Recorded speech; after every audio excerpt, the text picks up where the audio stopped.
ॐ श्रीकृष्ण शरणं मम गोपिका जीवनस्मरणं गोविन्दा गोविन्दा सद्गुरुनाथ महाराज की जय। शुक्लां भरधरं विष्णुं शशिवर्णं चतुर्भुजं प्रसन्नवदनं ध्यायेत् सर्वविघ्नोपशान्तये। नमो नमः सद्गुरुभ्यः सद्गुरुभ्यो नमो नमः। नमो नमः सद्गुरुभ्यः सद्गुरुभ्यो नमो नमः। सच्चिदानन्दरूपाय विश्वोत्पत्त्यादिहेतवे तापत्रय विनाशाय श्रीकृष्णाय वयं नुमः। यं प्रव्रजन्तमनुपेतमपेतकृत्यं द्वैपायनो विरह कातर आजुहाव पुत्रेति तन्मयतया तरवोऽभिनेदुः तं सर्वभूतहृदयं मुनिमानतोऽस्मि।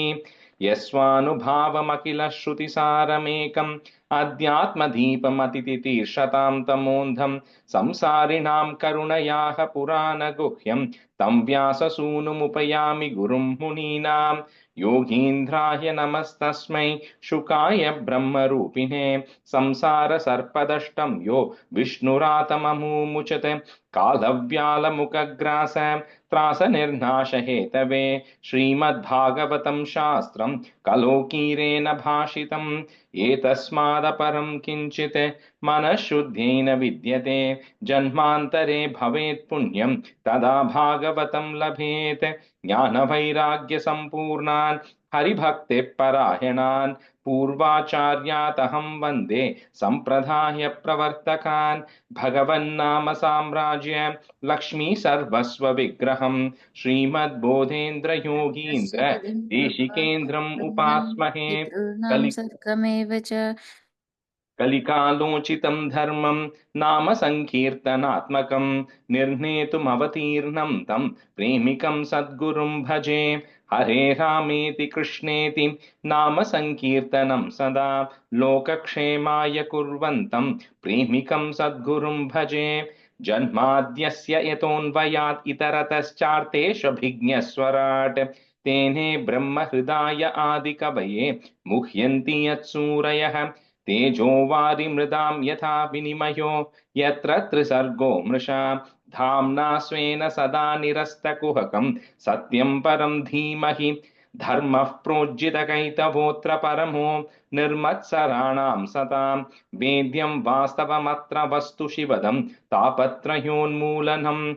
श्रीमद्भागवते महामुनिकृते किं वा परैरीश्वरः सद्यो हृद्यवरुध्यतेऽत्र कृतिभिः शुश्रूषिभिस्तत्क्षणात्।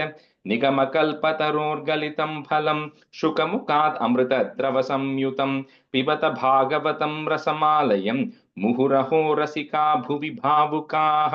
नारायणं नमस्कृत्य नरं चैव नरोत्तमं देवीं सरस्वतीं व्यासं ततो जयमुदीरयेत्।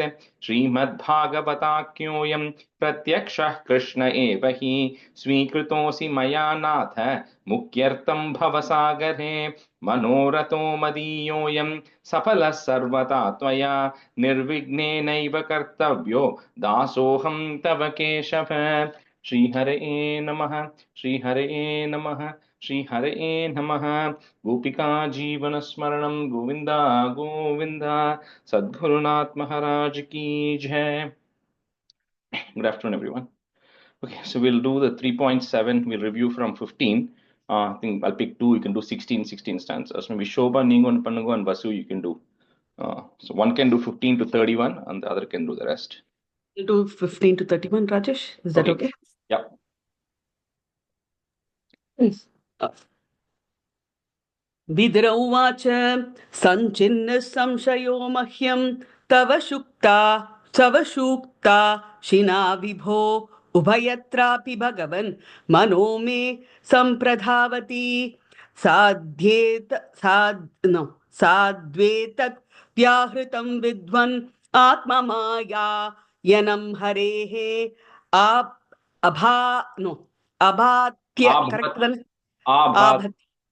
Okay. आभात्यपातं निर्मूलं विश्वमूलं न यद्बहिः यश्च मूढात्मनो लोके यस्येह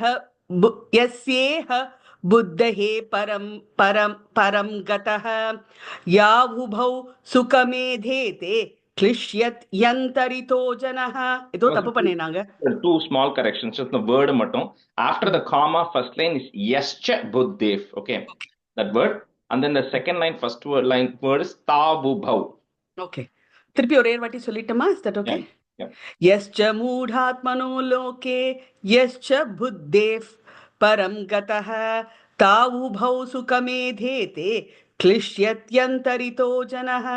First line मूढतमो. मूढतमो. Okay. Yeah. अर्थाभावं विनिश्चित्य प्रति तस्यापि नात्मनः तं चापि युष्मच्चर तां चापि युष्मच्चरणा सेवयाहं परानुदे यत्सेवया भगवतः कूटस्थस्य मुदुद्विषः रतिरासो भवेत् तीव्रः पादयोर्व्यसनार्दनः धुरापाह्यल्पतपसः सेव वैकुण्ठमवत्मसु यत्रोपगीयते नित्यं देवदेवो जनार्दनः सृष्ट्वाग्रे महदादीनि सविकाराण्यन् उक्रमात् तेभ्यो विराजम् उद्धृत्य तमनुप्राविशद्विभुः यमाहुराद्यं पुरुषं सहस्राङ्घ्रि उरु बाहुकं यत्र विश्व इमे लोकाः सदिकासं समासते. There is small correction in the first line. Sahasrangru u is a long u. Okay, so just make a note of that. Sahasrangru அப்படின்னு சொல்லுமா? இல்ல எனக்கு எப்படி எனக்கு சஹஸ்ராங்க்ரு சொல்லுமா? சஹஸ்ராங்க்ரு GHRU க்ரூரு. Okay.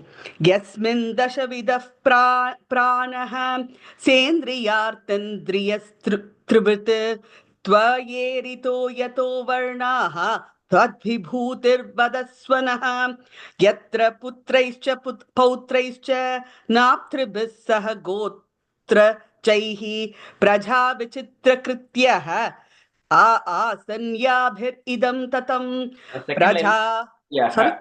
Second line vichitra kritayah, full ta full ya. Okay, kritayah. Okay, kritayah va. Kritayah. Okay. Prajapati. First word another naptribis and the yatra putraish. Naptribis, yeah. Naptribis. Prajapatinam sapatihi chakrippe கான் பிரஜாபதிம் சக்ரிப். Correct தானே சொல்றேன்? அது டிஃபரெண்டா சொல்றேனா Rajesh? Okay. Rajesh அங்க ரூ உண்டா இல்லையா Rajesh? your recording is not having roo. Chakripp. Like it says the la when the roo comes on the la, it's just a l. Okay. चक्रुपे कान् प्रजापतीन् सर्गांश्चैवानुसर्गांश्च मनून् मन्वन्तरादिपान् एतेषामपि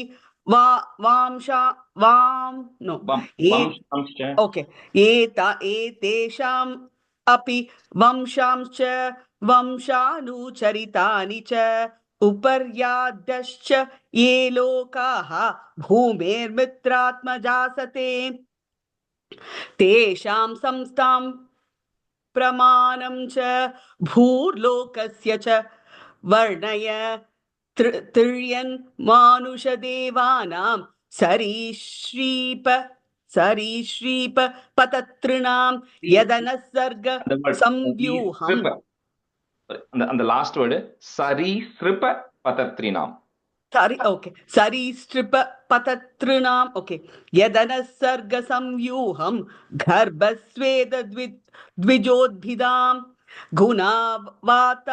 gunavatarai vishvasya sargatis yashrayam shrijatas srinivasasya vyachakshvodhara vikramam वर्णाश्रमविभागं च रूपशीलस्वभावतः ऋषीणां जन्म कर्मादि वेदस्य च वेदस्य च विकर्षणं यज्ञ 31 வரைக்கும் she'll do it and then Okay.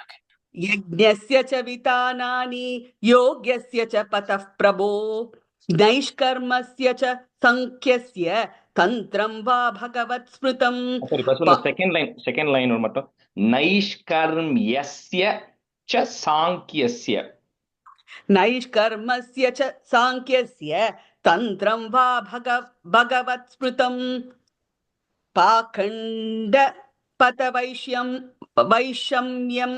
वैषम्यं प्रतिलोम निवेशनं जीवस्य गतयो याश्च यावतीर्गुणकर्मजाः. you can stop there Lucy. Yeah, thanks. धर्मार्थ काम मोक्षाणां निमित्तान्य विरोधतः वार्ताय दण्डनीदेश शुद्धस्य च विधिं पृथक् श्राद्धस्य च विधिं ब्रह्मन् पितॄणां सर्गमेव च गृहनक्षत्रताराणां कालावयव संस्थितिं Shobha, second சின்ன correction கிரக அந்த word கிரக ग्रहनक्षत्रताराणां कालावयव संस्थितिं दानस्य तपसो वापि यच्चेष्टा पूर्तयोः फलं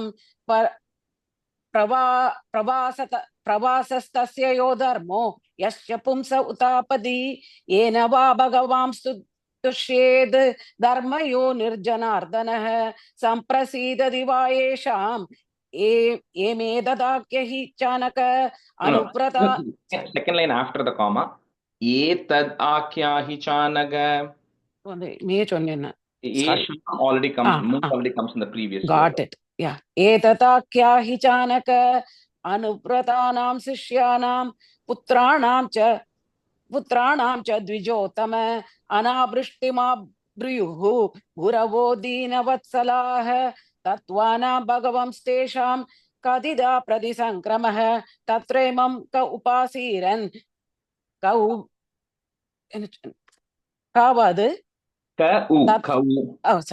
तत्रैमं क उपासीरन् कौस्विदनुशेरते पुरुषस्य संस्थानं स्वरूपं वा परस्य च ज्ञानं च नैकमं यद्यद् गुरुशिष्य प्रयोजनं निमित्तानि च तस्येह प्रोक्तान्यनक सूरिभिः श्वेतो ज्ञानं कुतः पुंसां भक्तिर्वैराग्यमेव वा.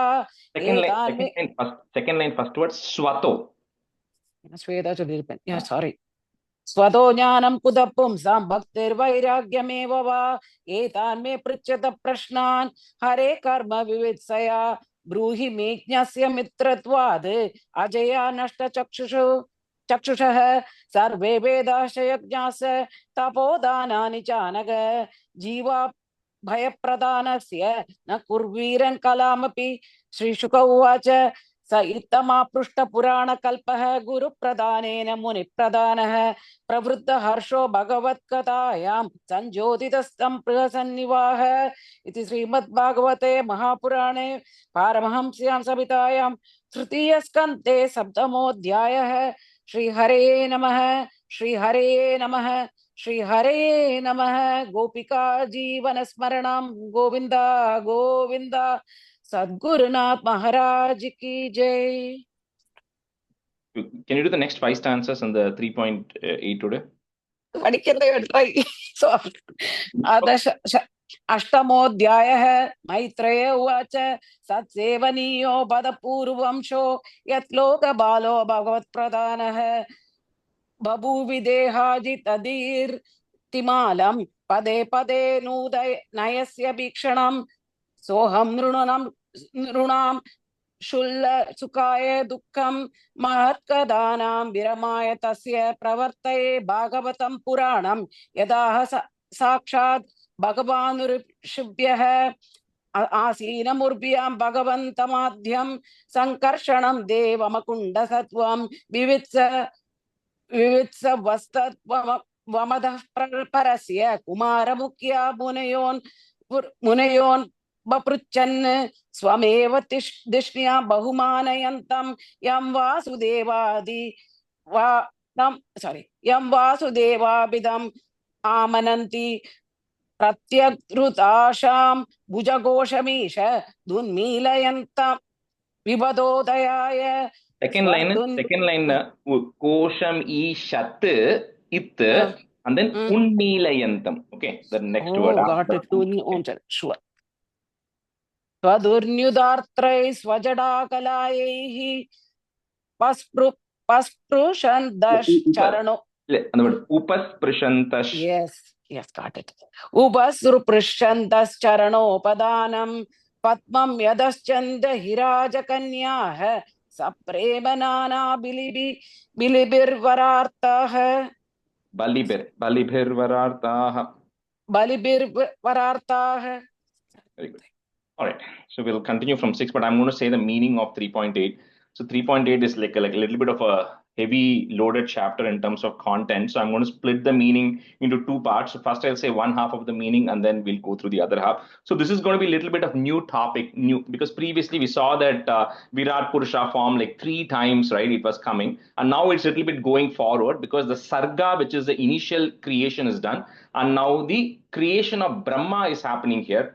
And then what is Brahma going to do? We saw earlier on about the first day of the first year of Brahma, where he heard the tapa, and then he meditated, and then he saw.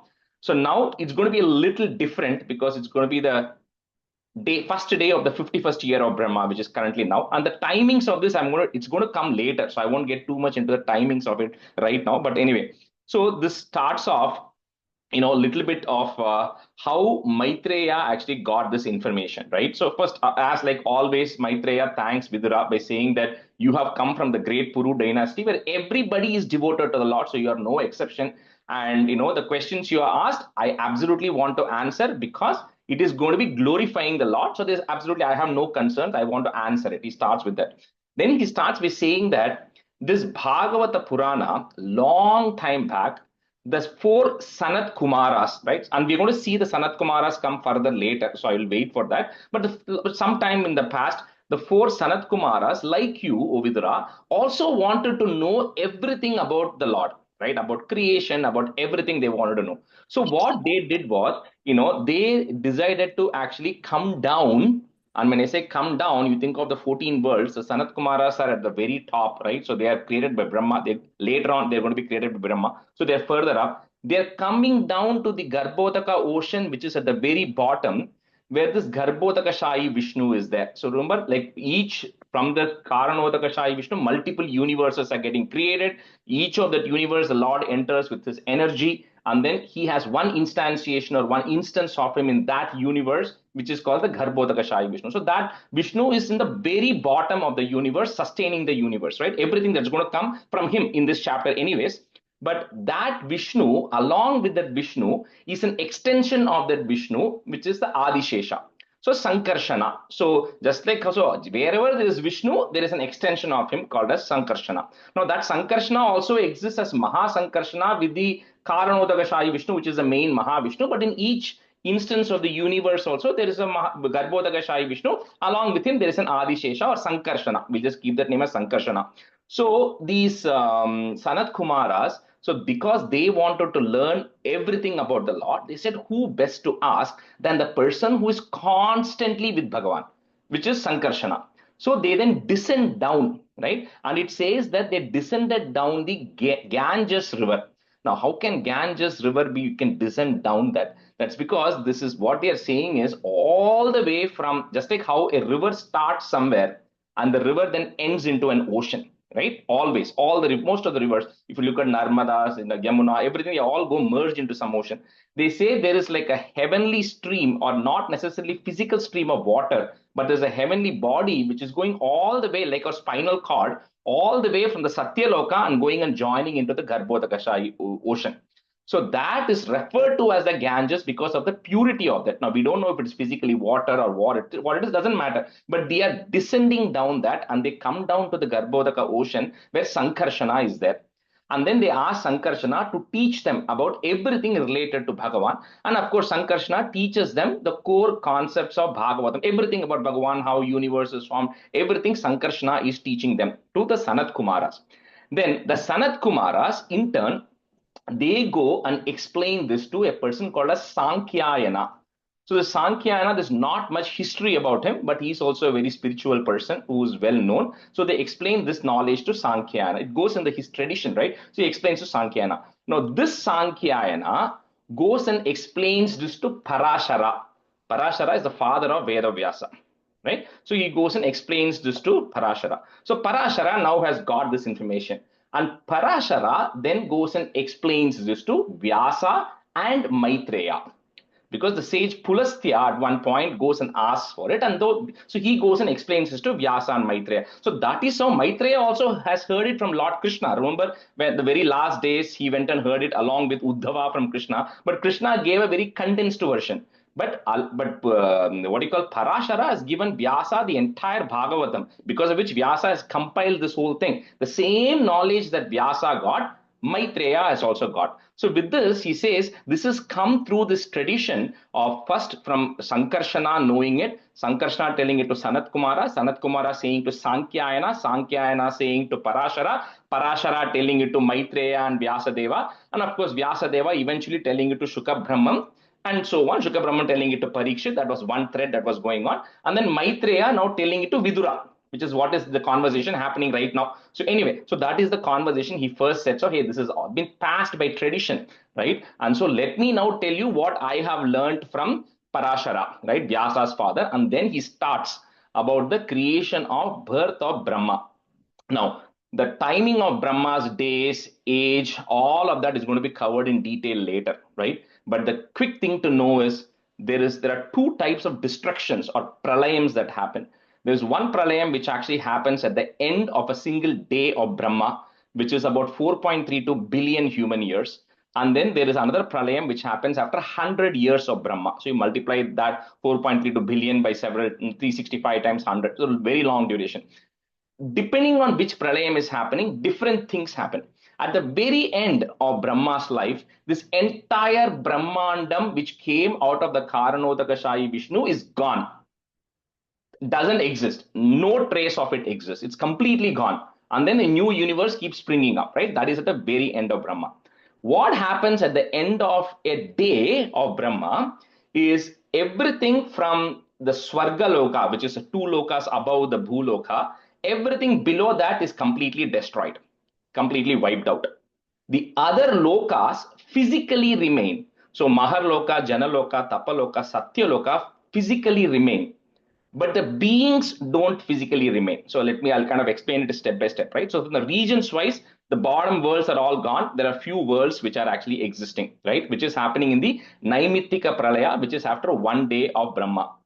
So then when so the beings which are actually there, right, is just like they say, like we say the Sukshma Shariram, we are all inside Bhagavan at the end of the Garbhodakashayi Vishnu. So what happens is, just like how you store everything into a USB stick and then you put the USB stick away, right? When the USB stick is connected to your laptop and you're playing some songs, the songs are playing. You unplug it and you keep it, there are no songs playing on your laptop, but the USB stick still has all the songs, right? Very, very high level, think of it that way. All the beings, all the souls, along with all the karmas that you have and all the traces of the karmas, and everything and the blueprint of the universe which existed in the previous day of Brahma all get merged into this Garbhodakashayi Vishnu.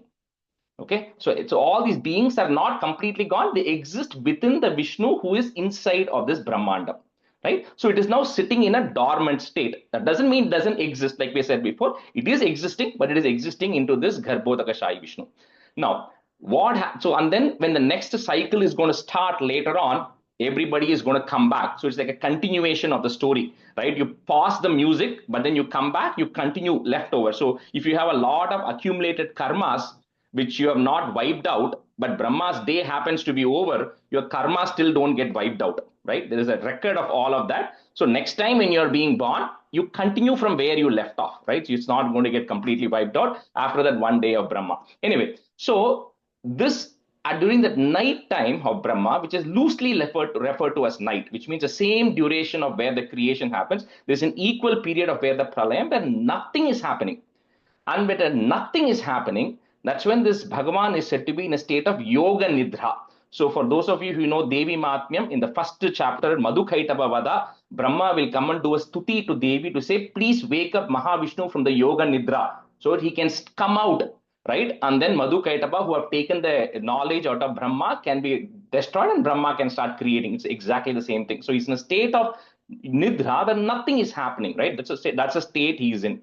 So when that state that is actually there, so now what happens is when the appropriate time is over, when the equal amount of time is done, then this Vishnu wakes up. Like I said, waking up doesn't mean he's physically waking up like we are sleeping and waking up. It just means that he decides that the process of creation can now get started, right? He's initiating the process of creation. So when that happens, like an alarm, right, it rings, he now wakes up. When that happens, what happens is Vishnu is now saying, okay, I have all of these in me, the blueprint of what universe was there on the previous day of Brahma. I am now going to release that blueprint, right? And Brahma is going to come. So the first person who's actually going to come again is Brahma. Brahma is also in a state of dormancy, right? He's also not sleeping like we are sleeping, but he's in a state of dormancy. What happens is when we wake up in the morning, we remember everything we did yesterday.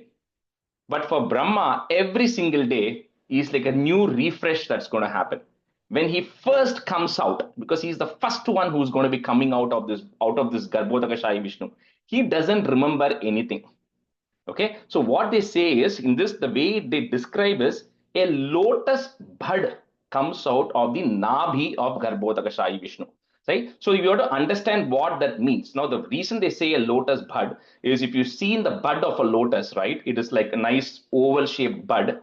Then you can start unplucking each of the petals of the lotus and then it opens up, right? And then where is the lotus coming from? It is actually coming in from the muddy water, but the lotus is considered very pure. So this is a very kind of, in some extent, this is like a reference, like a metaphor reference to say that the whatever was there previously, which doesn't exist anymore, this is now going to come as a fresh start. And in that bud is like a reference to say it's the blueprint of what was there before, of all the jivas, of all the karmas, of how all the worlds existed. Everything that was there is there in that, right? And then Brahma is sitting on top of that lotus means that information is made available to Brahma. You think of it that way, because Brahma is the first person, and because Brahma is not created through a material means, he is called as a Swayambhu, means the one who is created on its own, but he's coming from Bhagavan. There's nothing that doesn't come from Bhagavan. But he's the first one who's going to get created without anybody requiring any material energy. So Brahma is the first Swayambhu who is actually getting created, right? And then that Brahma is now sitting on this blueprint of this lotus, right, which has come from the Nabi. Now, this Brahma is now sitting, and like I said, when he first starts, he doesn't remember. He knows that he is there. He's waking up. He says, okay, I see that some things are there. A lot of things are missing. I have some blueprint of how things need to be, but I myself don't know where I came from. Okay, and I don't know what to do as well. Right? So Brahma is now contemplating. So when Brahma now is wondering, I want to go find out where I came from.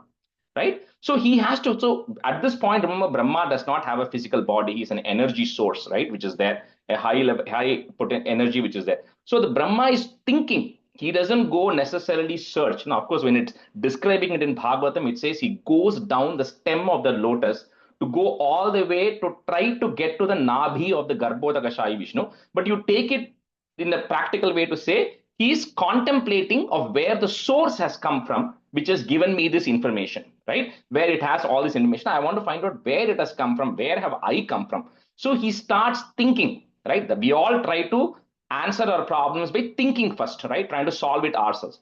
Brahma thinks for a really long time.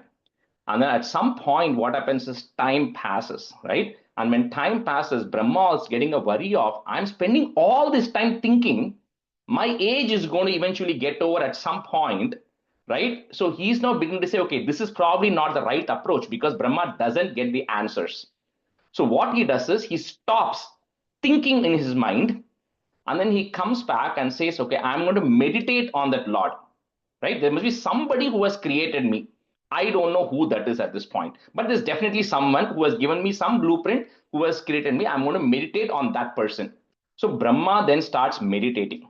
When Brahma starts meditating, then he gets a darshan of this Garbhodakashayi Vishnu who's there. Where the Garbhodakashayi Vishnu comes in his mind, right? And then it will explain beautifully that if you, and there's a whole section which talks about the how the Garbhodakashayi Vishnu looks, right? That what Brahma is seeing in his mind of the vision of the Garbhodakashayi Vishnu. And then it will say beautifully that in that Nabhi of that Garbhodakashayi Vishnu, Brahma is seeing everything that has happened and everything that is going to happen, which means he's getting his knowledge. Essentially, what that means is he is able to get to that Bhagavan eventually. And because he's able to see that Bhagavan, he instantly gets the knowledge. Okay, that's what I did in my previous kalpa. This is what I'm supposed to be doing in this kalpa, which is I have to get through the process of creation. I have come from that Bhagavan who has actually come there, and then I need to get through with the process of creation. And like we said earlier, the blueprint is already given to by Garbhodakashayi Vishnu. Brahma has to execute that blueprint, right? So that is what is happening in this chapter, right? So there's a portion of this where he goes through the start process. Then at one point he starts seeing, I'll tell you at what point he sees Garbhodakashayi Vishnu. And then in the next chapter is a beautiful stuti that Brahma does to Garbhodakashayi Vishnu before he starts the process of creation. Okay. All right. I don't want to waste too much time. Any quick questions? Next 5 minutes, I'll answer questions and then I'll jump into the chapter.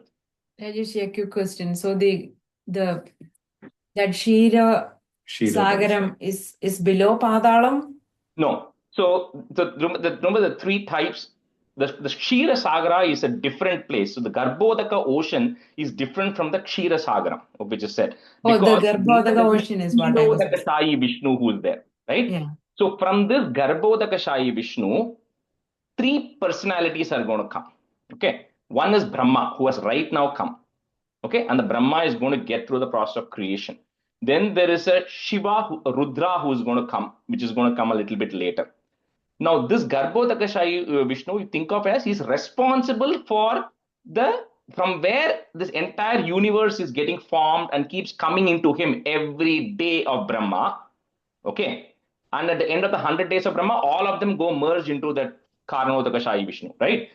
Now, the sustaining of this universe is not done by this Garbhodakashayi Vishnu. It is done by the Kshirodakashayi Vishnu, who is in the mini Vaikuntham. When they say Vaikuntham, when this generally referred in this Brahmandam, it is referring to that Kshirodakashayi Vishnu, who is in the Kshirodaka Sagar, or ocean of milk, as it is said, which is still kind of in this Brahmandam, but not bound by the material things of the Brahmandam.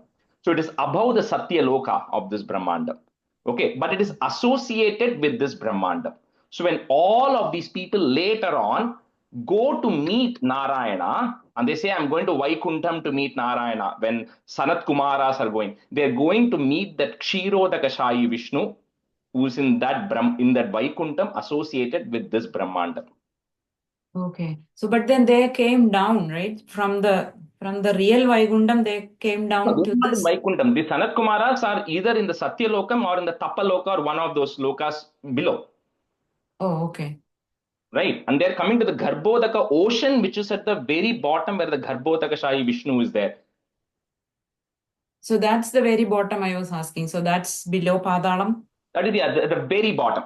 That's at the very bottom. Yeah. So just like how in the very simple, and some of these comparisons you don't have to take literally, I'm just giving it as a reference point. Just like how when a baby is in the mother's womb, it is connected to the nabhi of the mother. There's an umbilical cord which is actually connecting the baby to the mother. Think of it as in that way. The Garbhodakashayi Vishnu is at the very bottom, except that it's not a physical cord. There is a cord which is connecting the Garbhodakashayi Vishnu to the entire Brahmandam, because it is like his baby. Okay, so he's lying at the bottom, and then you imagine kind of a thing on top of it, right? But it's not physically connected like an umbilical cord, but it's a reference. So that's why it's again the Nabhi is the important point there. Okay. Thank you, Rajesh. Okay. Rajesh, I have a question. I know it may take more time too, but with Brahma Shiva, that this everything is destroyed, and then it, like a backup and restore, they do it, right? It comes up with the. So with the Yugam also, like Treta Yugam, Dwapara Yugam, that is also happening within that, or it is It is I'll cover that. That's a much more complicated one because it's like 1,000 Chaturyugams make one day of Brahma. Okay. A Chaturyugam is a combination of Satya Yugam, Treta Yugam, Dwapara Yugam, Kali Yugam. That's one Chaturyugam. Thousands of Chaturyugams make one day of Brahma. And you multiply that by 365 approximately is 1 year of Brahma. You multiply by 100, that's 100 years of Brahma. All of those timelines are going to come further in the third canto. Yeah. I also asserted one question is that now how we are getting all the Bhagavatam information, right? So this is not happened in the Kali Yugam, right? It's happened talking about all the Yugams before that, right?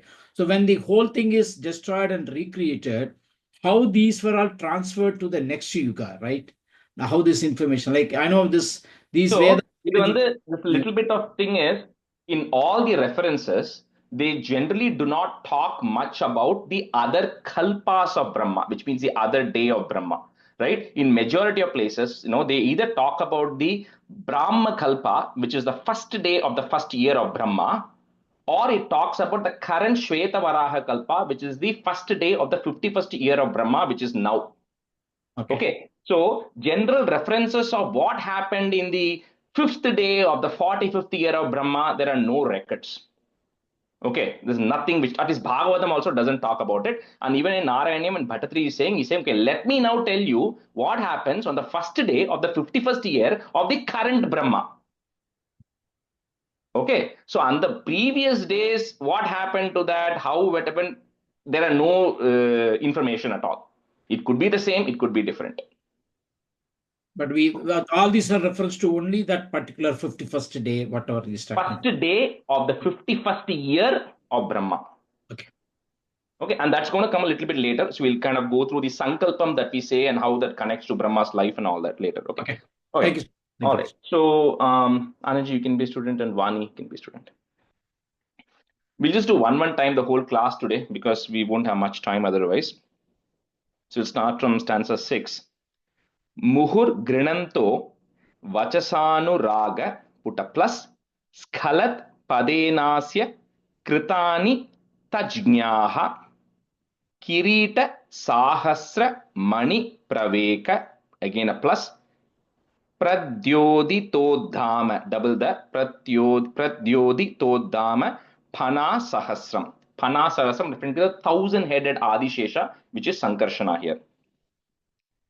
Muhurgrinanto vachasanuragaskalappadenasya kritani tajnyaha kirita sahasramani praveka pradyoditodhama phana sahasram. मुहुर्ग्रणन्दो वचसानुरागस्खलत्पदेनास्य कृतानि तज्ञा किरीटसाहस्रमणिप्रवेग प्रद्योदितोद्धामं फणासहस्रम्. First line, last word, tajnyaha, there is a visarga, okay? Tajnyaha. Yeah. Thank you, Rajesh. मुहुर्गुणन्तो वचसानुरागस्खलत्पदेनास्य कृतानि तज्ञाः किरीटसाहस्रमणिप्रवेक प्रद्योतितोद्धाम फणासहस्रम्. Proktam kilaitat bhagavattamena, nivritti dharmabhirataya, that's one word, dharmabhirataya tena, sanatkumaraya sa chaha prishtaha, sankyayanayanga, this is where the sankyayana, to whom the information is getting transferred, sankyayanayanga dhritavrataya.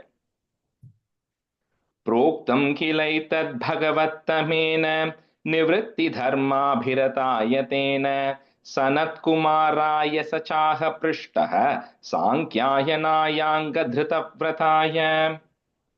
Proktam kiletat bhagavattamena nivarti dharmabhirataya tena sanatkumaraya sachaha prishtaha sankyayanayanga dhritavrataya. प्रोक्तं कलैतद् भगवत्तमेन निवृत्तिधर्माभिरताय तेन सनत्कुमाराय सचाह पृष्टः साङ्ख्यायनायाङ्ग धृतव्रताय. First line, kilaitad, okay. Proktam kilaitad. प्रोक्तं किलैतद् Sankhyayana Paramahamsya Mukhyo is one of the Paramahamsas, realized soul, comma, Vivakshamano Bhagavad Vibhutihi Jagada Sosmat Guravenvitaya, comma, Parasharayata Brihaspatescha. So he's not only telling it to Parashara, he's also telling to Brihaspati. That's so Brihaspati also is getting the knowledge of everything that needs to be known. Sankhyayanah Paramahamsya Mukhyo Vivakshmano Bhagavat Vibhutihi Jagada Sosmat Guravenvitaya Parasharayata Brihaspatescha. Sankhyayanah Paramahamsya Mukhyo Vivakshmano Bhagavad Vibhutihi Jagada Sosmat Guravon Vidaya Parasharayata Brihaspatescha. That word, right, in second line, it's a Gurave Anvitaya, but that S symbol is coming there. So Guravenvitaya, one word. Guravenvitaya. Yeah. Thank you, Rajesh. साङ्ख्यायनः पारमहंस्य मुख्यो विवक्षमाणो भगवद्विभूतिः जगादसोऽस्मद्गुरवेन्विताय पराशरायात बृहस्पतेश्च Provacha Mahyam sa Dayalu Rukto, Munif Pulastena Puranam Adhyam Soham Tavaitat Katayami Vatsa, Shraddhalave Nityam Anubhrataya. So Pulastya is asking Sankhyayana, because of which Sankhyayana spreads that to Parashara and all of them. Yeah. Provacha Mahyam Sadhayaluruktho Munif Pulastena Puranamadhyam Soham Tavaitat Katayami Vatsa Shraddhalave Nityam Anubhrataya. Provacha Mahyam Sadayalurukto Munipulastena Puranamadhyam Soham Tavetat Kadayami Valsa Shraddhalave Nityamanubhradaya. प्रोवाच मह्यं सदयालुरुक्तो मुनिः पुलस्तेन पुराणमाद्यं सोऽहं तवैतत् कथयामि वत्स श्रद्धाळवे नित्यमनुव्रताय Udaplutam Vishwamidam Tadasid, Yen Nidrayamilita, that's one word, Yen Nidrayamilita Dring Nyamilayat, ing sound, Dring Nyamilayat, Ahindra Talpedi Shayana Ekaha, Krita Kshanas Swatmaratau Nirihaha. Udaplutam Vishwamidam Tadhasid Yennidrayamilitadrinyamilayat Ahindra Talpedhi Shayana Ekaha Kritakshana Swatmaratau Nirihaha. Udaplutam Vishwamidam Tadasid Yennidrayamilitadrinyamilayad Ahindra Talpodhi Shayana Ekaha Kritakshana Swatmaratau Nirihaha. Talpe, that you said Talpe, second line, Ahindra Talpe. उदाप्लुतं Thank you. उदाप्लुतं विश्वमिदं तदासीत् यन्निद्रयामीलितदृङ्न्यमीलयत् अहीन्द्रतल्पेधि शयान एकः कृतः क्षणस्वात्मरतौ निरीहः Sontash Sharirerpita Bhuta Sukshmaha, Kalatmikam Shaktim Udirayanaha Uvasa Tasmin Salile Padeswe, Yathanalo Daruni Ruddha Viryaha. So this is like he says, like the Sukshma, it remains in that Vishnu who is there. And next line is going to say that he's going to be there for Chatur Yuganam Sahasram. So 1000 Chatur Yugas, which is equal to the day of Brahma. That is the same duration, which is the night of Brahma, where nothing is happening, but everything is still resting into that Vishnu. Sonta Sharire Pita Bhuta Sukshmaha Kalatmikam Shakti Mudirayanaha Uvasa Tasmin Salile Padeswe Yathanalo Daruni Ruddha Viryaha. स्वन्दशरीरर्पितबोधसूक्ष्मः कालात्मिकां शक्तिमुदीर्ययाणः उवास तस्मिन् सलिले पदे स्वे यदानलो दारुणिरुद्धवीर्यः सोऽन्तः शरीरेर्मितभूतसूक्ष्मः कालात्मिकां शक्तिमुदीरयाणः उवास तस्मिन् सलिले पदे स्वे यथा नलो दारुणिरुद्धवीर्यः चतुर्युगानां च सहस्रमप्सु स्वपन् स्वयोदीरितया स्वशक्त्या कालाख्यया साधित. It's कालाख्यया आसादित, but that S symbol is coming. So कालाख्यया साधित कर्म तंत्रो, लोकान पीतान ददृशे स्वदेहे. चतुर्युगानां च सहस्रमप्सु स्वपन् स्वयोदीरितया स्वशक्त्या कालाख्यया साधित कर्म तंत्रो लोकान पीतान ददृशे स्वदेहे. चतुर्युगानां च सहस्रमप्सु स्वपन् स्वयोद्धीरितया स्वशक्त्या कालाख्यया साधितकर्मतन्द्रो लोकानपीतान् ददृशे स्वदेहे. चतुर्युगानां च सहस्रमप्सु स्वपन् स्वयोदीरितया स्वशक्त्या कालाख्यया साधित कर्मतन्त्रो लोकानपीतान् ददृशे स्वदेहे. This is just telling that Vishnu then wakes up. Like I said, we can't literally use the word wake up, but he's waking up and seeing that everything is in him. And that time is now come, right, for the creative power to start. And so then he'll start, then that lotus bud will come out. Tasyartha sukshmabhinivishta. That's one word. Sukshmabhinivishta drishtehe. The remove the r, put a visarga comma, drishtehe. Next line, the next word starts with the a. Antargatorto rajasa taniyan gunena kalanugatena biddaha, sushyams tada bidhyata nabhi deshat. तस्यार्थ सूक्ष्माभिनिविष्ट दृष्टेः अंतर्गतोऽर्थो रजसा तनीयान् गुणेन कालानुगतेन विद्धः सूक्ष्यंस्तदा भिद्यत नाभिदेशात्. तस्यार्थसूक्ष्माभिनिविष्टदृष्टेः अन्तर्गतोऽर्थो रजसा तनीयान् गुणेन कालानुगतेन विद्धः सूक्ष्यंस्तदा भिद्यत नाभिदेशात्. तस्यार्थसूक्ष्माभिनिविष्टदृष्टेः अन्तर्गतोऽर्थो रजसार्तनीयान् गुणेन कालानुगतेन विद्धः सूक्ष्यंस्तदा भिद्यत नाभिदेशात्.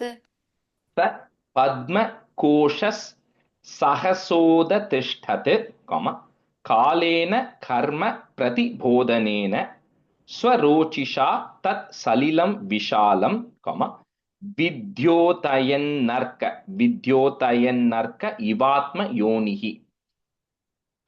स पद्मकोशः सहसोदतिष्ठत् कालेन कर्म प्रतिबोधनेन स्वरोचिषा तत् सलिलं विशालं विद्योतयन्नर्क इवात्म योनिः. सपद्मकोशः सहसोदतिष्ठत् कालेन कर्म प्रतिबोधनेन स्वरोचिषा तत्सलिलं विशालं विद्योतयन् अर्क इवात्मयोनिः. सपद्मकोशः सहसोदतिष्ठत् कालेन कर्म प्रतिबोधनेन स्वरोचिषा तत्सलिलं विशालं विद्योतयन्नर्क इवात्मयोनिः. तल्लोक पद्मं सौ एव विष्णुः, प्राविविशत् सर्वगुणावभासं तस्मिन् स्वयं वेदमयो विधाता, स्वयंभुवं यं स्म वदन्ति सोऽभूत्. So this is where, the one who's self-born, Swayambhu. So from that lotus bud which came out, because that first comes with the blueprint or a memory of everything that is there, like we said earlier, right? And then Brahmas, instant energy is actually getting created. With not getting created because the Brahma was already there. He is just in a state of dormancy, but the Brahma is waking up, right? That means he is now ready to go do his stuff. Tallokapadmam sau eva Vishnuhu pravivishat sarvagunavabhasam tasmin swayam vedamayo vidhata swayam bhuvam yam sma vadanti sobhut. तल्लोकपद्मं सौ एव विष्णुः प्राविविशत् सर्वगुणावभासं तस्मिन् स्वयं वेदमयो विदाद स्वयं भुवं यं स्म वदन्ति सोऽभूत्. Tallokapadmam right? Yeah. Tallokapadmam eva Vishnuhu pravivishat sarvagunavabhasam tasmin swayam vedamayo vidhata swayam bhuvam yam sma vadanti sobhut. Tasyam sa chambhoruha karnikayam. That ma you break it, put a im, comma. Next line start with the upward. Avastito lokam apashyamanaha parikraman vyomni bibhritta netraha. That ish, that is there, that goes away. Put a visarga, comma, netraha, comma. Chatvari lebhenu disham mukhani. So this, this is saying, we say Brahma has 4 heads, right? So, or that reference, he says the reason he got it is because at this point when Brahma first comes, he's looking everywhere because he doesn't know what is happening. Where am I? What has happened? What happened before? What am I supposed to do, right? So because he looks everywhere and because he has to be able to look everywhere, that's why he's represented as having 4 heads, because he can look everywhere. Tasyam sachamboruha karnikayam avastito lokamapashyamanah parikraman vyomni bibhritta netraha chatvari lebhenu disham mukhani. तस्यां सचाम्बोरिह कर्णिकायाम् अवस्थितो लोकमपश्यमानः परिक्रमन् व्योम्नि निवर्तनेत्रः चत्वारि लेभेनुदिशं मुखानि. Anji, the second line, bibhritta netraha. Vivritta. Oh, vivirta netraha. Thank you. Tasyam sachamboruha karnikayam avastito lokamapashyamanah parikraman vyomni vivritta netraha chatvari lebhenu disham mukhani. Tasmat yuganta Shwasanava Gurna, Shwa Ishandava, Shwasanava Gurna, put a plus, Jalormi Chakrat, Salilat Virudham, Upashritah Kanjamu Loka Tattvam, comma, Natmanam, you can break it that might, it will be easier, Natmanam Adha Vidadadi Devaha. That if you want to break it further, it becomes Natmanam Adha Vidat Adi Devaha, if you want to break it that, or you can say it together. Tasmad Yuganta Shwasana Baghurna Jalor Michakrat Salilat Virudham Upashritah Kanjamuloka Tattvam Natmana Madha Vidadadi Devaha. तस्मादुगादत् श्वसनावघूर्णज्जलोर्मिचक्रात् सलिलात् विरूढम् उपाश्रितः कञ्जमुलोकतत्त्वम् नात्मानम् अद्धा विदधाति देवः. तस्माद्युगान्तश्वसनावघूर्ण जलोर्मिचक्रात् सलिलाद् विरूढम् उपाश्रितः कञ्जमुलोकतत्त्वं नात्मानं मद्धा विददाति देवः. That word, Vani Garu, Natmanam, if you say it becomes Adhavida. So Natmanam Adhavida. नात्मानं मद्धा विददाति देवः. Rajesh, I have one question. I should have asked you a long time back before that. So all the devas, what I heard is different people come. It's not the same Brahma comes every kalpam. And because of the whatever they do, their actions, they get into that state of like becoming an Indran next time, Indra, or it's a position anybody can take on from the Deva. Is that right? That is right, Devadas? but not at every kalpa. It happens when every Manu changes. Manu So changes. Okay. Okay. Manvantara, the 1,000 Chatur Yugas of Brahma, which is considered as one kalpa, is divided into 14 Manus. So 71 and a quarter Chatur Yugas constitute as one Manvantara. And all this will come later. So when that Manu changes, then the people taking the roles change. Okay, but the same Brahma remains for 100 years. He doesn't change for 100 years. It's the same person. Okay. So for the Manu, after every Manu, there's a change. Somebody else can take the position. Okay, thank you. Exactly. All right, we'll switch. So Uma, you can be student, and Kalpana can be student. So 7:18, right? Yeah, okay. Ka esha yosava hamabja. That's one word. Yosava hamabja prishthe. My books have prishtha. If you have prishtha, change it to prishthe, comma. Etat kuto vabjam ananyadapsu asti hyadastadiha kinchanaitat. So the that is there, you break it first, put a it kinchanaitat, comma. Next word starts with a adishtitam yatra satanu bhavyam. Sorry, I'll just say one more thing. Vijay, like all of that is going to come later because Brahma is just now getting created, and Bhagavatam talks about every single thing that's going to happen in extreme detail, right? So anyway, Kahesha yosavahamabja prishthe etat kuto vabjamananyadapsu asti hyadhastadiha kinchanaitat adishtitam yatra satanubhavyam.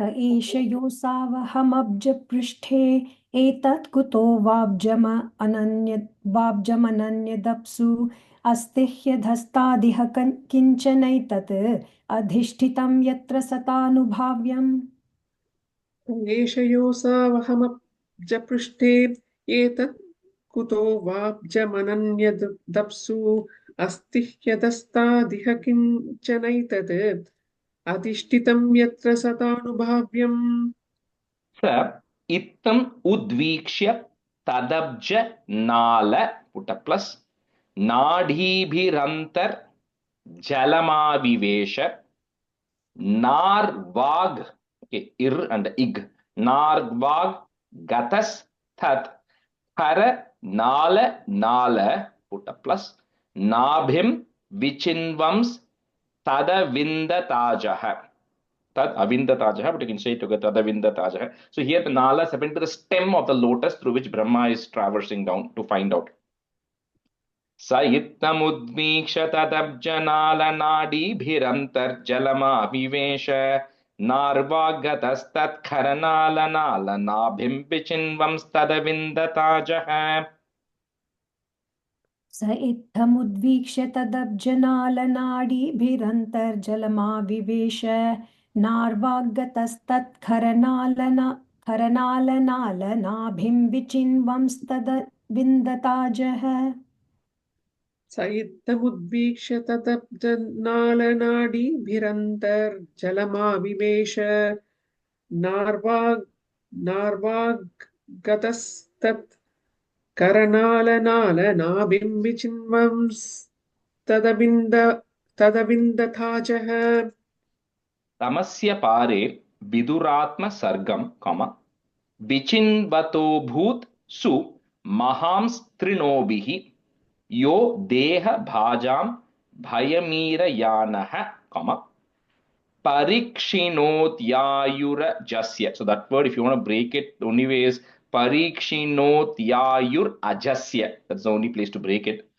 Parikshinotyaayurajasya hetihi. Tamasya pare viduratma sargam vichinvato bhutsu maham strinobhihi yo deha bhajam bhayamirayanah parikshinotyaayurajasya hetihi. Rajesh, the last word of first line says Sumaham Strinomi or Sumaham Strinemi. Yeah. Oh, sorry, Trinebihi. Sorry, my bad. Okay, thank you. Nebihi. Oh, Bha, BH Bha or Yeah, Ma? Bha. Second Bha. Bha. Trinebihi. Oh, B. I have Ma. Tamasya Actually, pare மாதா இருக்கு மீன் இருக்கு ஸ்ரீநேமி உங்க புக்ல என்ன இருக்கு? You have the same book as Bhidan. No, Bhi Bhidan. bhada. Bhadan. change it to bha for consistency. I don't know what the difference is, but Challama? yeah. तमस्य पारे विदुरात्मसर्गं विचिन्वतो भूत्सु महां स्त्रीणेभिः यो देहभाजां भयमीरयाणः परीक्षिणोत्यायुरजस्य हेतिः तमस्य पारे विदुरात्मसर्गं विचिन्वतो भूत् सुमहां स्त्रिनेभिः यो देहभाजां भयमीरयानः परीक्षिणोत्यायुरजस्य हेतिः ततो निवृत्तो प्रतिलब्ध, one word, निवृत्तो प्रतिलब्ध कामः, comma, स्वदिष्ण्यम् आसाद्य, you can break it that ma if you want, दिष्ण्यम् आसाद्य पुनः स देवः शनैर्जित श्वास निवृत्त चित्तो, comma, न्यशीदत् आरूढ़, if you want to break it that second da there, न्यशीदत् आरूढ़ समाधि योगः ततो निवृत्तो प्रतिलब्धकामः स्वदिष्ण्यमासाद्य पुनः स देवः शनैर्जितश्वासनिवृत्तचित्तो न्यशीददारूढसमाधियोगः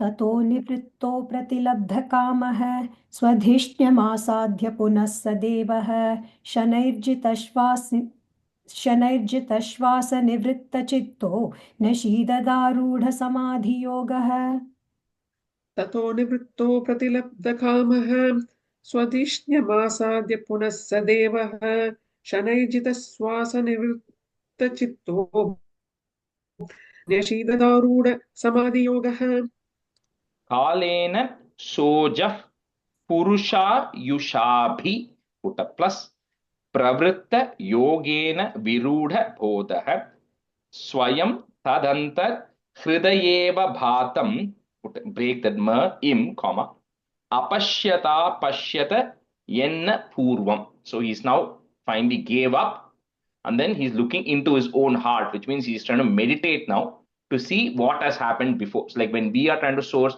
oh, what happened when I was born? You know, people can take you back, right, through this there's some hypnosis process, I forget, but you can keep thinking, eventually it will take you back. So Brahma is first trying to do that and then he's going to give up. So he's trying to think and see where he can, what happened before. कालेन सोजः पुरुषायुषाभिप्रवृत्त योगेन विरूढबोधः स्वयं तदन्तर्हृदयेव भातम् अपश्यतापश्यत यन्न पूर्वम् कालेन सोजः पुरुषायुषाभिप्रवृत्तयोगेन विरूढबोधः स्वयं तदन्तर्हृदयेव भातम् अपश्यतापश्यत यन्न पूर्वम् कालेन सोजः पुरुषायुषाभिप्रवृत्तयोगेन विरूढबोधः स्वयं हृदयेव भातम् अपश्यतापश्यत यन्न पूर्वम्. I think in this he's actually seeing in his mind, he's beginning to see the Lord actually. So my explanation was a little wrong for that stanza. Mrinala Gaurayata Shesha Bhoga plus Pariyanka Ekam Purusham Shayanam Phanata Patrayuta Murdha Ratna plus Dyubir Hata Dvanta Yuganta Toye. So from this stanza, for the next like 10 or something, or next 7-8 stanzas, they're describing the Garbhodakashayi Vishnu. And each of that is a very detailed description, but nothing that you don't already know. He's saying he's lying on the Adishesha, he might have 8 hands, he's this color, beautiful eyes, kind of all of the description is coming there. Mrinala Gaurayata Shesha Bhoga Paryanka Ekam Purusham Shayanam Phanata Patrayuta Murdaratna Tyubirhata Dvanta Yuganta Toye.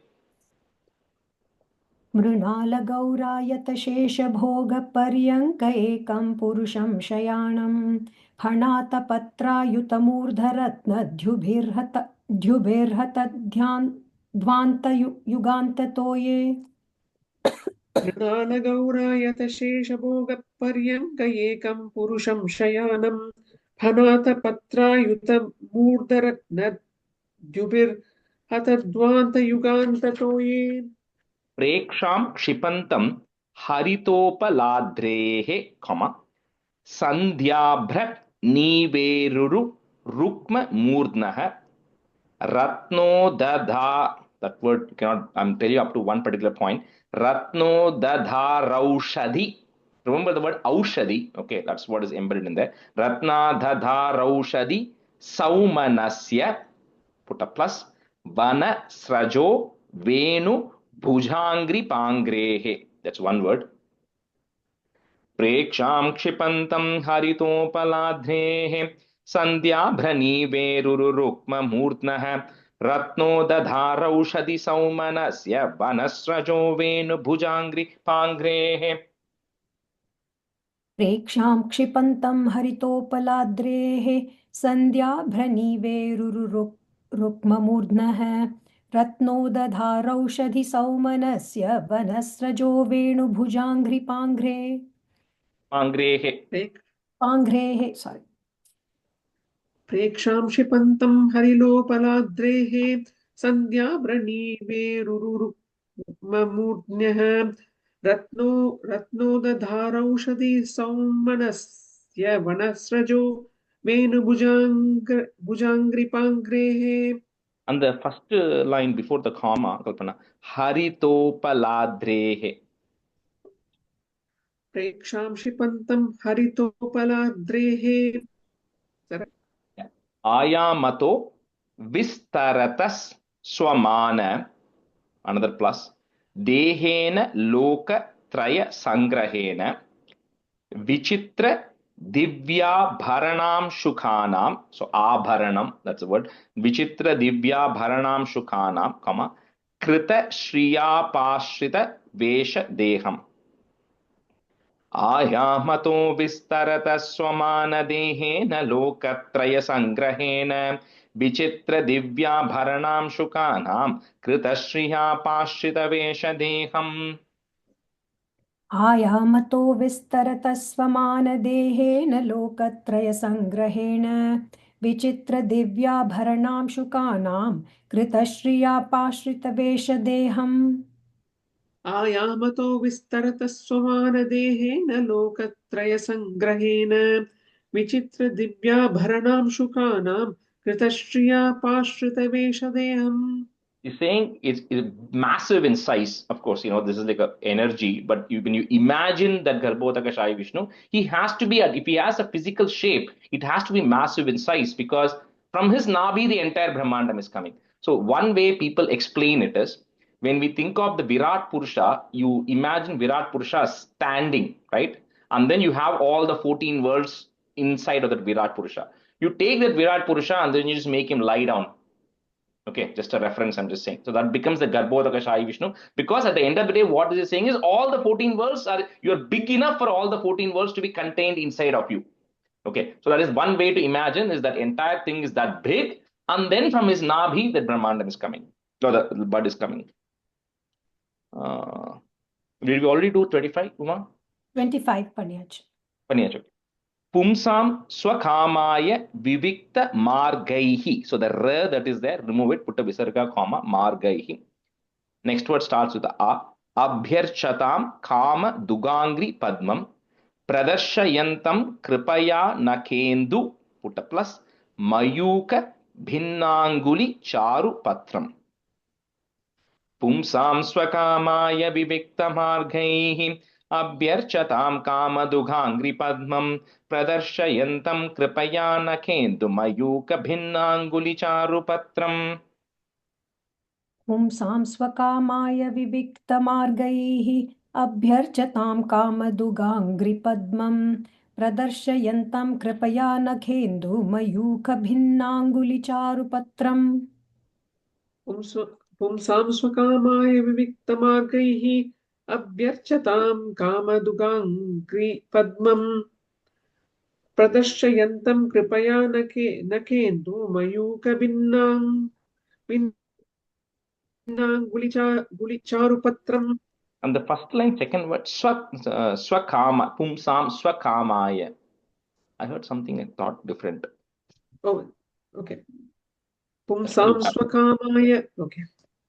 Mukhena Mukhena lokarti hara smitena, parispurat kundala manditena, shonayitenadhara, one word, shonayitenadhara bimba bhasa, pratyarhayantam sunasena subhrva. So that word, if you want to say it in English, it becomes subhrva, subhrva. Okay, so it's like the ir sound there.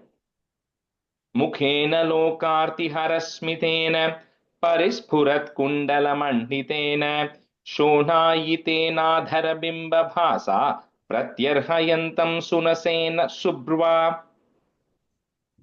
मुखेन लोकार्तिहरस्मितेन sorry No, go ahead. मुखेन लोकार्तिहरस्मितेन परिस्फुरत्कुण्डलमण्डितेन शोणायितेनाधरबिम्बभासा प्रत्यर्हयन्तं सुनसेन सुभ्र्वा मुखेन लोकार्तिहरस्मितेन परिस्फुरत्कुण्डलमण्डितेन शोणायितेनाधरबिम्बभासा प्रत्यर्हयन्तं सुनसेन सुभ्रुवा Kadamba kinjalka pishanga vasasa swalankritam mekhalaya nitambe harena chananta dhanena vatsa shri vatsa vakshas stala vallabhena. Kadamba kinjalka pishanga vasasa swalankritam mekhalaya nitambe harena chananta dhanena vatsa shri vatsa vakshasthala vallabhena. कदम्बकिञ्जल्कपिशङ्गवाससा स्वलङ्कृतं मेखलया नितम्बे हारेण चानन्तधनेन वत्स श्रीवत्सवक्षस्थलवल्लभेन कदम्बकिञ्जल्कपिशङ्कवाससां स्वलङ्कृतं मेखलया नितम्बे हारेण चानन्तधनेन वत्स श्रीवत्सवक्षस्थलवल्लभेन Parardhyat Keyura Mani Praveka, put a plus, Paryasta Dordanda Sahasra Shakam, Avyakta Moolam Bhuvanangri Pendram, that ma, break it, Pendram, next word starts with the A, Ahindra Bhogair Adhivita Valsham. Parhardakeyuramanipraveka-paryastadordanda-sahasrashakam avyakta-moolam bhuvanangri-pendram ahindra-bhoghair-adivita-valsham.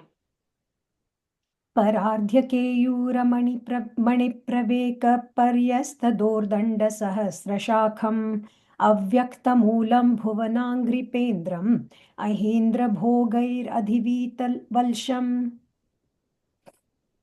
परार्ध्यकेयूरमणिप्रवेकपर्यस्तदोर्दण्डसहस्रशाकम् अव्यक्तमूलं भुवनाङ्घ्रिपेन्द्रम् अहीन्द्रभोगैरधिवीतवल्शम्. We'll just switch one last group. Priya Srikumar can be a student and Sriram can be a student. Chara Charauko Bhagavan Mahidram, that ma is there, break it im, Mahidram. Next word starts with the A. Ahindra Bandhum Salilopa Gudam Kirita Sahasra Hiranya Shringam im, that ma. Next word starts with the A. Avir Bhavat Kausthuba Ratna Garbham. So all these descriptions, like it's at the end of the day, Bhagwan does not have a form, right? But when you are imagining something, right, you want to give a shape and you want to give a description to it so people can relate to it, right? So, and he can take any form. You can imagine in your mind for him to be like you, and then he will come in that form if he wants to come in. So form can be anything.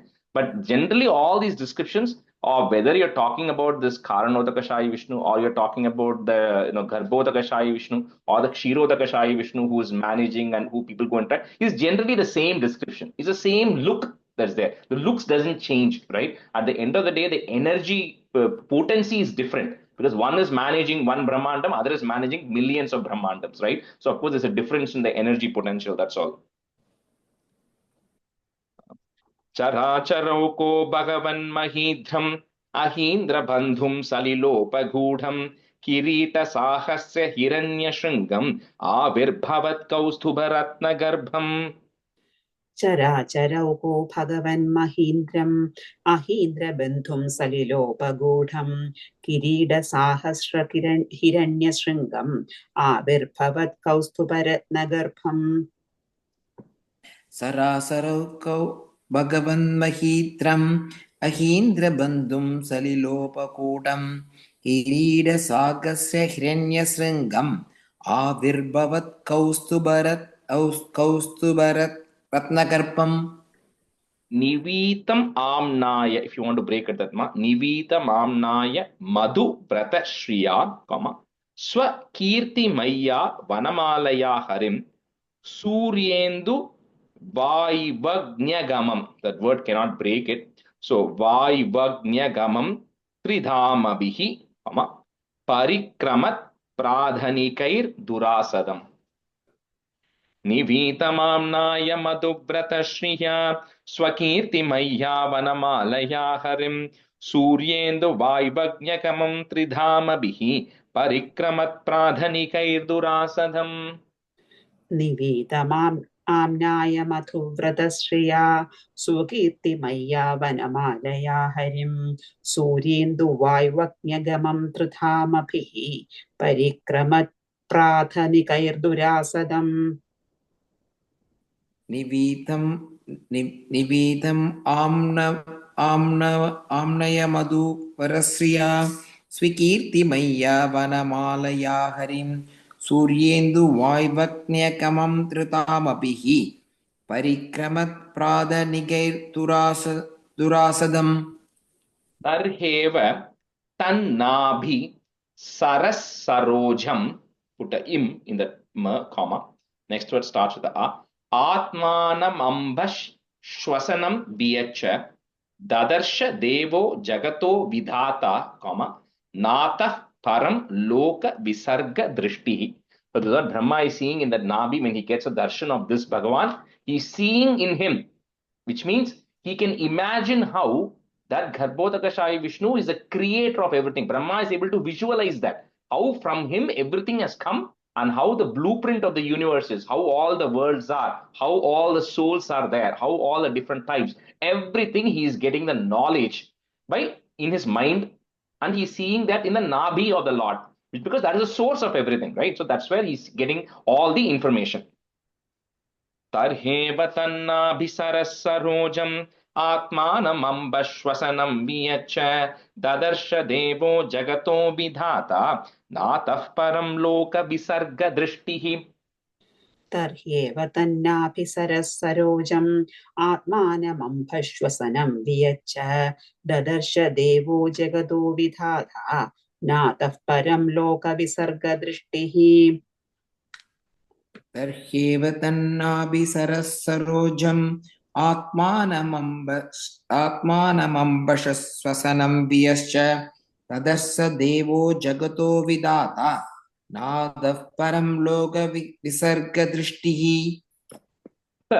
कर्म बीजं रजसो परक्तः प्रजास् सिसृक्षन् नियदेव दृष्ट्वा astauth visarghabhimukhastamedium. So that ma that is there, you're going to break it in tamedium. Next word starts with the a. Avyakta vartmanyabhiveshitatma. You cannot break that word. Vartmanyabhiveshitatma. Sakarma bhijam rajaso paraktah prajasi srikshanniyadeva drishtva astauth visarghabhimukhastamedium. अव्यक्तवर्त्मन्यभिवेशितात्मा सकर्म बीजं रजसोपरक्तः प्रजासृक्षन्नियदेव दृष्ट्वा अस्तौद्विसर्गाभिमुखस्तमीढ्यम् अव्यक्तवर्त्मन्यभिवेशितात्मा सकर्म बीजं रसदोपरक्तः प्रजासृक्षन्नियदेव दृष्ट्वा अस्तौत् विसर्गाभिमुखसमीढ्यम् अव्यक्तवर्त्मन्यभिवेशितात्मा So the Rajas word is kind of saying Rajas means passion. So Brahma, he has to still have a passion to create. He must have a desire to create. So once he got all this knowledge, he's now deciding, okay, time for me to create the next kalpa, whatever is going to happen.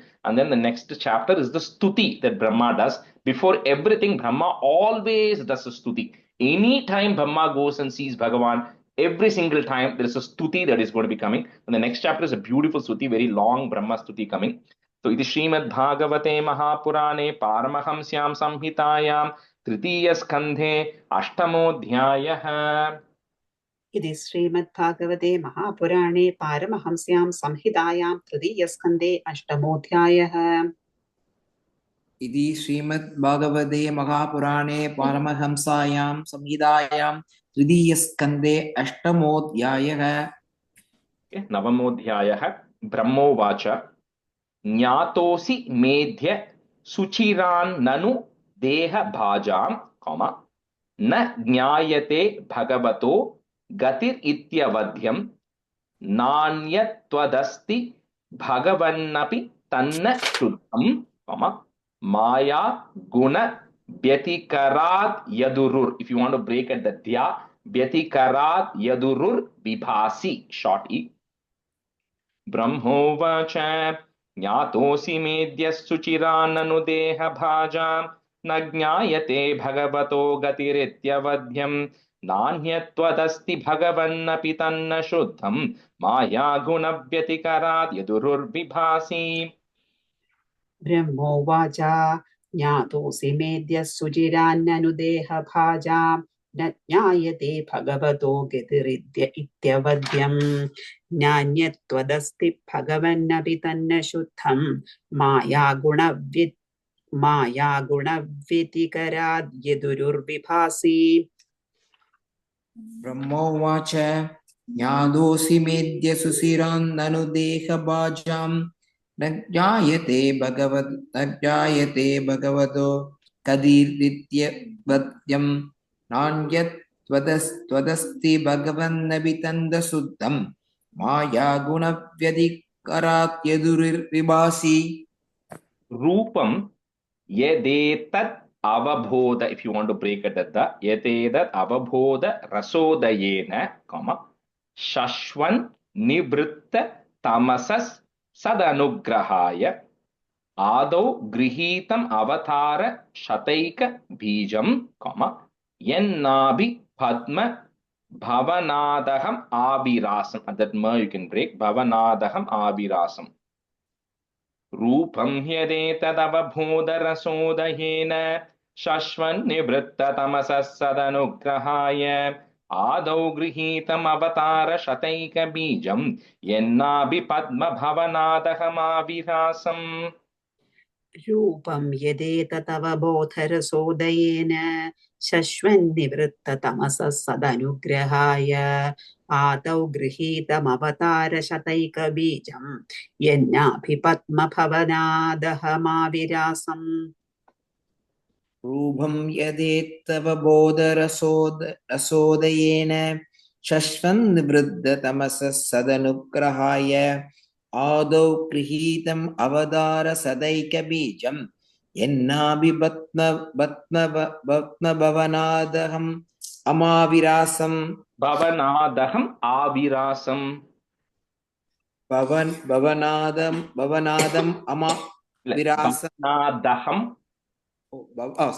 भवनादहम् अमाविरासम्. नातः परम parama yat bhavatas swarupam. You can put a im at the end of that line, comma. Next line, mananda becomes ananda. Ananda matram avikalpam avidha varchaha. I'm just breaking at those mas because it's easier, but if you want to say it together, you can do it as well. So vikalpam avidha varchaha. Pashyami vishwa srijamekam avishwamatman, comma. भूतेन्द्रियात्मक मदस्त उपाश्रितोऽस्मि. नातः परं परम यद्भवतः स्वरूपम् आनन्दमात्रमविकल्पमविद्धवर्चः. पश्यामि विश्वसृजमेकमविश्वमात्मन् भूतेन्द्रियात्मकमदस्त उपाश्रितोऽस्मि. ज्ञातः परं परमयद्भवतः स्वरूपम् आनन्दमात्रमविकल्पमविद्धवर्चः पश्यामि विश्वसृजमेकमविश्वमात्मन् भूतेन्द्रियात्मकमदस्त उपाश्रितोऽस्मि नादः परं परमयद्भवतः स्वरूपम् विकल्पमविद्वर्षः पश्यामि सृजमेगमविश्वात्मान् भूतेन्द्रियात्मकमदस्त उपाश्रितोऽस्मि. And the third line, last word, Srijamekam Abhishwamatman. Srijamega okay. Srijamekam Abhishwamatman. Okay. Abhishwamatman. Abhishwamatman. Okay. Tadva idam bhuvana mangala mangalaya dhyane smano darshitam ta upasakanam tasmai namo bhagavatenu vidhema tubhyam yonadrito naraka bhagbir asat prasangaihi. You want to break it? Bhagbir asat prasangaihi. Tadvaidam bhuvana mangala mangalaya ध्याने स्मनो दर्शितं त उपासकानां तस्मै नमो भगवतेनु विधेम तुभ्यं यो नाधृतो नरकबाग्भिरसत्प्रसङ्गैः. तद्वाइदं भुवनमङ्गलमङ्गलाय ध्याने स्मनो दर्शितं त उपासकानां तस्मै नमो भगवतेनु विधेम तुभ्यं यो नाधृतो नरकभाग्भिरसत्प्रसङ्गैः तत्त्वायिदं भुवनमङ्गलमङ्गलाय ध्याने स्मनो दर्शितं त उपासकानां तस्मै नमो भगवतेनु विधेम तुभ्यं यो नाधृतो नरकभाग्भिरसत्प्रसङ्गैः. ये तु त्वदीय चरणाम्बुज कोश गन्धं जिघ्रन्ति कर्ण विवरैः श्रुति वात नीतं भक्त्या गृहीत चरणः परया च तेषां नापैषि नाथ हृदयाम्बु रुहात्स्व पुंसाम्. ये तु त्वदीय चरणाम्बुज कोश गन्धं जिघ्रन्ति कर्णविवरैः श्रुतिवातनीतं भक्त्या गृहीत चरणः परया च तेषां नापैषि नाथ हृदयाम्बुरुहात्स्व पुंसाम्. ये तु त्वदीयचरणाम्बुजकोशगन्धं जिघ्रन्ति कर्णविवरैः श्रुतिवातनीतं भक्त्या गृहीतचरणः परया च तेषां नापैषि नाथ हृदयाम्बुरुहात् स्वपुंसाम्.